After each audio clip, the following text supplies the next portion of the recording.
আমি সূরা ফাতিহাটা বাংলা এত দ্রুত বলতে পারবো, আপনি এত দ্রুত আরবিতে বলতে পারবেন না। আমি একটু বলি, তাহলে হাসবে না। সমস্ত প্রসঙ্গে বিশ্ব জগতের প্রতিপালক আল্লাহরই যিনি পরম করুণা পরম বিচার দিন মার্গাম তোমার প্রসঙ্গে তোমার সাহায্য প্রতিমাকে চালিত করে সঠিক পথে তাদের পথে যাদেরকে তোমার দান করেছে, যারা তোমার রসপতি দানের পথ রয়েছে। আমি আল্লাহু আকবার। Does it mean what we are doing? ধুমধাম কি আওয়াজ করছি, মানি আছে কোনো? কিন্তু সূরা ফাতিহার অনুবাদটা কি? চোখে জল চলে আসে। আমি যদি বলি, বিতাড়িত শয়তানের প্ররোচনা হতে আল্লাহ তাআলার কাছে আশ্রয় প্রার্থনা করছি। পরম করুণাময় পরম দয়াময় আল্লাহর নামে সমস্ত প্রশংসা বিশ্ব জগতের প্রতিপালক আল্লাহরই, যিনি পরম করুণাময় পরম দয়াময় বিচার দিনের মালিক। আমরা তোমারই উপাসনা করি, তোমারই সাহায্য প্রার্থনা করি।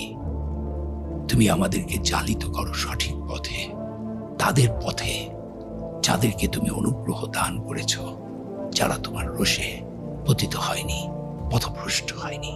আমিন।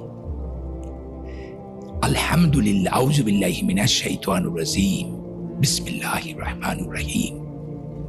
আলহামদুলিল্লাহি রাব্বিল আলামিন আর রহমানির রহিম মালিকি ইয়াউমিদ্দিন ইয়াকা না'বুদু ওয়া ইয়াকা নাস্তাঈন ইহদিনাস সিরাতাল মুস্তাকিম সিরাতাল্লাযীনা আন'আমতা আলাইহিম গায়রিল মাগদুবি আলাইহিম ওয়ালাদ-দাল্লিন।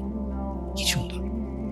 আমি এখন যেটা আরবিতে পড়লাম, আমি প্রত্যেকটা ওয়ার্ড বুঝি, যে কারণে আমি এটা কি। এবং দেখেন সূরা ফাতিহাটা আমার দিয়ে বলা আছে, আমি নাই। আমার মানে হচ্ছে আমি আল্লাহর নবীর উম্মত হিসাবে সমগ্র মুসলমানদের প্রতিনিধিত্ব করে কিন্তু মুসলমানদের হয়ে কিন্তু আল্লাহর কাছে প্রার্থনা করছি। সো সূরা ফাতিহাটা যদি না বুঝি, আমি আমার যেটা মনে হয় ভালো অনুবাদগুলো মুখস্থ করা উচিত।